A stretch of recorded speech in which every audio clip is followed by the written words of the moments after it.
नहीं है। तो ये जो आतंकवादी फिर कैसे हैं, उनकी आइडेंटिफाई कीजिए, उनको प्रूव कीजिए, उनको इन्वेस्टिगेट कीजिए कि ये कौन है। मतलब उनको ये लग रहा है, जो कहने का उनका तात्पर्य है कि कहीं ना कहीं हो सकता है कि कुछ एलिमेंट्स हैं जो कि सैबोटेज कर रहे हैं किसी बड़े प्रोसेस को, इसलिए ये चीज़ें हो रही हैं। जिनको आतंकवाद दिख नहीं रहा है उनको बताइए कि परसों जो क्लिप वायरल हुई थी, जो वीडियो कैमरा क्लिप वो वायरल हुई थी उस आतंकवादी की जिसका घर भी उड़ाया है, वो कौन था? क्या वो आतंकवादी नहीं था? आप क्यों जब उसके घर को उड़ाए, क्यों आप सामने आए बचाने के लिए? क्यों आप चिल्ला रहे हो जो ही जांच होती है 5-10 लोगों की? तो हमने कब कहा कि भाई 0% यहाँ पे आतंकवाद है? हमने कहा कुछ अभी यहाँ बचे हैं जिस पे सिक्योरिटी फोर्सेस अभी काम कर रही है, और ये लोग जब इस प्रकार के स्टेटमेंट्स देते हैं तो वो आतंकवादी एनकरेज होते हैं क्योंकि उनको ये प्रोटेक्शन देते हैं। हम कह रहे हैं कि कुछ परसेंट हैं, लेकिन इस बात को कभी आप रूल आउट नहीं कर सकते कि पिछले 1.5 साल से एक भी आतंकवादी नहीं बना। जिस जम्मू कश्मीर में 200 आतंकवादी पर ईयर बनते थे, वहाँ पे आज कोई बन नहीं रहा है, तो ये आप बात मानोगे ही नहीं। इसको आप ऐसे ही निकाल दोगे क्या? एक 2 सवाल लास्ट में लेना चाहता हूँ। एक सवाल तो जो उमर अब्दुल्ला कह रहे हैं, वो कह रहे हैं कि LOP को पता ही नहीं चलेगा कि जब स्टेटहुड आएगा, वो सुबह जागेंगे तो उनको लगेगा पता कि स्टेटहुड आ गई, क्योंकि ये तो अमित शाह जी और मोदी जी को कर रहा है। देखिए, इसमें कोई शक नहीं, करना अमित शाह और मोदी जी नहीं है, और मेरे से ज़्यादा नज़दीक उमर अब्दुल्ला अमित शाह और मोदी जी के, इसमें भी कोई शक नहीं है। मतलब वो नज़दीक हैं? अरे और कौन ऐसी बात कर? बातचीत उनकी होती है? क्यों नहीं होती है? वो ये सही कह रहे हैं कि भाई LOP को नहीं पता होगा, नहीं पता होगा, मैं भी मानता हूँ। मैं कहाँ बोल रहा हूँ कि नहीं मुझे पता होगा, उनको ज़्यादा पता होगा। वो मोदी जी से मिल रहे हैं, वो अमित शाह जी से मिल रहे हैं, फिर चिल्ला क्यों रहे हैं? अगर उनको ज़्यादा पता है तो वो क्यों बोल रहे हैं कि भाई ये वादा खिलाफी हो रही है? उनको तो पता होगा, उन्हें क्लियर करना चाहिए।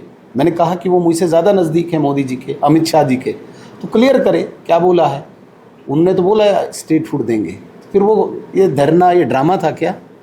ये चिल्लाना, ये ड्रामा था क्या? ये सिर्फ अपने फ्लॉक को इकट्ठे रखने का ड्रामा था? जब उनको पता है मैं नहीं हूँ, मैं कम नज़दीक हूँ, मेरे से ज़्यादा नज़दीक हूँ, मैं इस बात को स्वीकार करता हूँ। उधर NC ने बीजेपी पर वादा खिलाफी का आरोप लगाया है। राज्य का दर्जा बहाल ना करने पर बीजेपी माफी मांगे। नासिर असलम वानी कह रहे हैं नासिर, चुनाव से पहले दर्जा बहाल करने का वादा किया गया था। साथ ही साथ नासिर असलम वानी कह रहे हैं कि हालिया बयान पुराने वादों के खिलाफ है। साथ ही साथ उन्होंने कहा कि कैबिनेट विस्तार पर फैसला CM उमर अब्दुल्ला करेंगे। जम्मू कश्मीर में इस राज्य का दर्जा बहाल करने के मुद्दे पर सियासत गर्मा गई है। मुख्यमंत्री उमर अब्दुल्ला के सलाहकार नासिर असलम वानी ने बीजेपी पर तीखा हमला बोला है।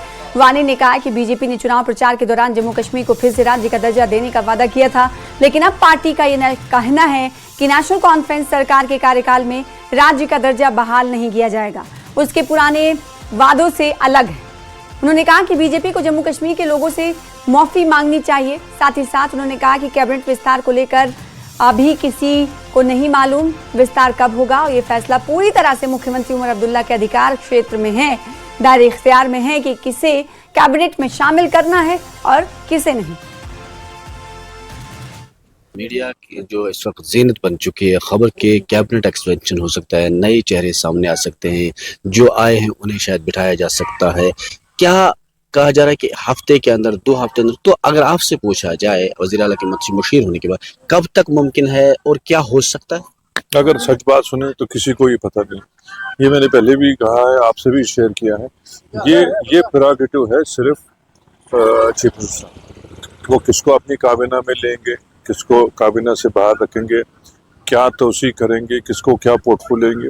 बाकी जितने भी लोग आपसे ये बात करें वो सिर्फ हवाई घोड़े दौड़ाएंगे, क्योंकि किसी को कुछ पता नहीं, और न वक्त का पता है, न नए उस निज़ाम का पता है, न किसी को गिराने का पता है, न किसी को बनाने का पता है। ये चीज़ अगर कोई वाज़े कर सकते हैं तो चीफ मिनिस्टर साहब कर सकते हैं, और इंशाल्लाह मुझे लगता है उनके जहन में जब होगा तो वो जरूर शेयर करेंगे। बीजेपी का कहना है, खासतौर पर LOP या दीगर लोग, वो कह रहे हैं कि जिस तरह जंतर मंतर पर एहतजाज हुआ, नेशनल कॉन्फ्रेंस कह रही है कि शायद हमें स्टेटहुड वापस मिलेगा, ना स्टेटहुड वापस मिलेगा, ना बाकी चीज़ें मिलेंगी, नेशनल कॉन्फ्रेंस के दौर में खासतौर नहीं मिलेंगे।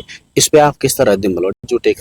तो उनको वाजे करना चाहिए था ना, उन्होंने इलेक्शन से पहले वाजे करना चाहिए था कि अगर नेशनल कॉन्फ्रेंस इलेक्शन जीती है तो ये नहीं मिलेगा, फिर लोग भी अपना फैसला करते हैं। और ये बात उन्होंने यहाँ भी वाज़ा करनी चाहिए थी, इनको जम्मू में भी वाज़ा करनी चाहिए, क्योंकि कैंपेन के दौरान इनके भी जब आप देखें तो ये भी ये कहते थे कि इलेक्शन के बाद स्टेटहुड मिलेगा। इन्होंने जम्मू के लोगों को गुमराह किया, कश्मीर के लोगों को भी गुमराह किया। वहाँ इनको बोला कि हम स्टेटहुड ला रहे हैं, यहाँ इनको ख्याल था कि नेशनल कॉन्फ्रेंस नहीं आएगी तो इसलिए हम देंगे, लेकिन इनके दोनों चीज़ें जो है गलत साबित हुई। इनको इस चीज़ का बाज़ाब्ता माफ़ी मांगनी चाहिए, क्योंकि ये बातें इनको इलेक्शन से पहले लोगों के सामने वाज़ह करनी चाहिए। उधर बारामूला में सुरक्षा बलों ने बड़ी कार्रवाई करते हुए एक ओवरग्राउंड वर्कर यानी OGWs और आतंकियों के मददगार को गिरफ्तार किया है। सुरक्षा एजेंसियों के मुताबिक पकड़े गए व्यक्ति के पास से हथियार और गोला बारूद भी बरामद किया गया है। इस कार्रवाई के बाद पूरे इलाके में सुरक्षा व्यवस्था और कड़ी कर दी गई है। सुरक्षा बलों ने संदिग्ध लोगों की गहन जांच शुरू कर दी है और इलाके में तलाशी अभियान तेज कर दिया है। अधिकारियों का कहना है कि आतंकियों के नेटवर्क और उनके मददगारों के खिलाफ अभियान लगातार जारी रहेगा। तो बारामूला की ये तस्वीर है। OGWs को सुरक्षा बलों ने पकड़ा है। OGWs वो होते हैं जो आतंकियों के मददगार होते हैं, जो लॉजिस्टिक्स आतंकियों को देते हैं, खबरें देते हैं, सामान मुहैया कराते हैं। तो एक आज बारामूला से OGW गिरफ्तार किया गया है। उसके बाद इलाके में सख्त सुरक्षा का पहरा है, गहन जांच जारी है। बारामूला में सुरक्षा बलों की ये कार्रवाई देखी गई है। डॉग स्क्वाड और पूरा अमला तैनात है इलाके में और OGWs की गिरफ्तार किए जाने की खबर है, लेकिन ये नहीं अभी तक पता चल पाया है, क्योंकि उस OGW से पूछताछ जारी होगी। पूछताछ में पता चल पाएगा कि कब से वो आतंकियों को लॉजिस्टिक्स फराहम करता रहा है, देता रहा है, मुखबरी करता रहा है। जम्मू कश्मीर के कुलगाम आतंकी हमले को लेकर नया पर्दाफाश हुआ है। खुफिया एजेंसियों को शक है कि कुलगाम आतंकी हमले को लश्कर तौयबा के आतंकी लतीफ ने अंजाम दिया है। इस हमले में 2 लोगों की धार्मिक पहचान की गई। हिंदू होने पर फिर उन्हें गोली मारकर हत्या कर दी गई।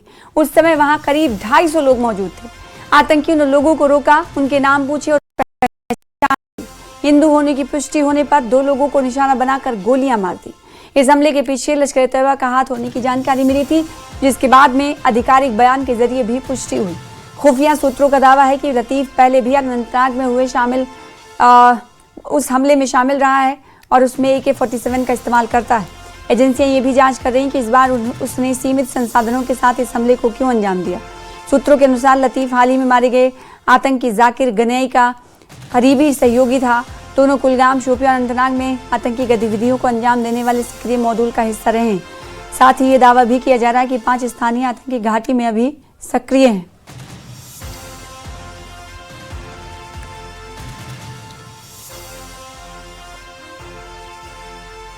तो घाटी में अब 5 स्थानीय आतंकी सक्रिय हैं। इस वक्त जानकारी मिल पाई है कुलगाम हमले में स्थानीय आतंकी शामिल था, जिसका नाम लतीफ है। उसकी तलाश चल रही है और साथ ही साथ कहा यह गया है, जो सिक्योरिटी एजेंसियां हैं उनकी तरफ से कहा गया है कि अभी घाटी में 5 ऐसे आतंकवादी हैं जो एक्टिव हैं।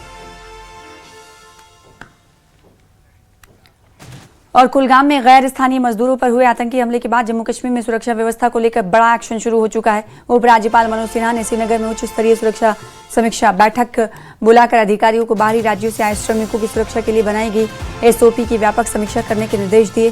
LG ने सभी श्रमिकों का पंजीकरण और बीमा सुनिश्चित करने के साथ साथ आतंकियों के खिलाफ सटीक और प्रभावी अभियान तेज करने पर जोर दिया है।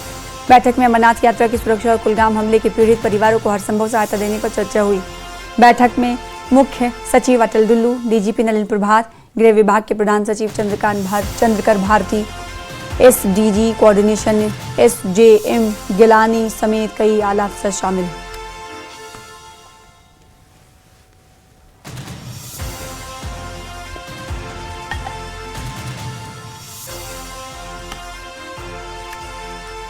कुलगाम में हाल ही में हुए आतंकी घटना के बाद जम्मू कश्मीर में सुरक्षा व्यवस्था और सख्त कर दी गई है। खासतौर पर जम्मू के यात्री निवास परिसर और उसके आसपास सुरक्षा एजेंसियों ने हाई अलर्ट जारी कर सुरक्षा घेरा मजबूत कर दिया है।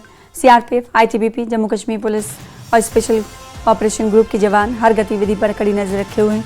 सुरक्षा एजेंसियों को आशंका है कि सीमा पार से सक्रिय आतंकी संगठन किसी बड़ी साजिश को अंजाम देने की कोशिश कर सकते हैं। इसी खतरे को देखते हुए निगरानी बढ़ा दी गई। चेकिंग अभियान तेज कर दिए गए हैं और सभी सुरक्षा एजेंसियां आपसी समन्वय के साथ किसी भी संभावित खतरे को नाकाम करने की पूरी तरह मुस्तैद है। कुलगाम आतंकी घटना के बाद जम्मू में सिक्योरिटी टाइट कर दी गई है। विशेष जो यात्री निवास भवन है यहाँ पे सिक्योरिटी टाइट कर दी गई है। यहाँ पे चाक चौबंद सिक्योरिटी पहले से ही मौजूद थी, लेकिन उसको अब बढ़ाया गया है। आप देख सकते हैं कि यहाँ पे पैरामिलिट्री फोर्सेस के जवान, जम्मू कश्मीर पुलिस के जवान जो है वो सब मौजूद हैं और जिस तरह से कई तरह के इनपुट्स जो हैं वो सिक्योरिटी फोर्सेस के पास पहुंच रहे हैं। ऐसे में यात्रा को निशाना बनाने की कोशिश जो है वो पाकिस्तान एवं आईएसआई की हो सकती है, जिसको देखते हुए सिक्योरिटी ग्रिड को वापस स्ट्रेंथन किया गया है, क्योंकि अभी भी यात्रियों की आने की संख्या वैसे ही बनी हुई है जैसे पहले थी। और ऐसे में बता दूं कि इस वक्त जो है यात्री निवास भवन के आसपास समूचे इलाके को छावनी में तब्दील कर दिया गया है। सब लोगों की चेकिंग करने के बाद ही उनको यात्री निवास भवन में जाने की अनुमति है। आप देख सकते हैं कि मल्टी लेयर सिक्योरिटी जो है वो लगाई गई है, जिसमें जम्मू कश्मीर पुलिस के जवान हैं, आईटीबीपी के जवान हैं, सीआरपीएफ के जवान हैं और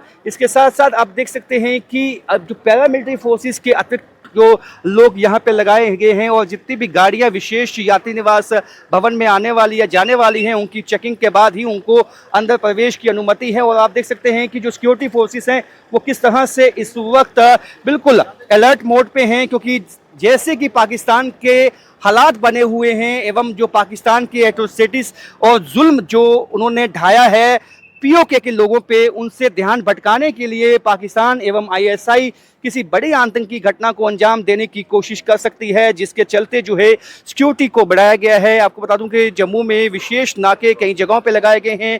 विशेष जो यात्री निवास की सिक्योरिटी है वो काफ़ी अहम है, क्योंकि इस वक्त अमरनाथ की यात्रा, जो बाबा अमरनाथ की यात्रा है वो चल रही है और ऐसे में ऐसे असामाजिक तत्व हो सकते हैं जो इस यात्रा में खलल डालने की कोशिश जो है वो कर सकते हैं। इसलिए अलर्ट मोड पे जो है सिक्योरिटी फोर्सेस है, जितने भी इनके साथ साथ ये आप देख सकते हैं कि नाके जो हैं वो लगाए गए हैं, साथ में बंकर गाड़ियां जो है वो तैयार रखी गई हैं, ताकि यदि कोई ऐसी घटना होती है तो तुरंत जो है उसको विफल बनाया जा सके।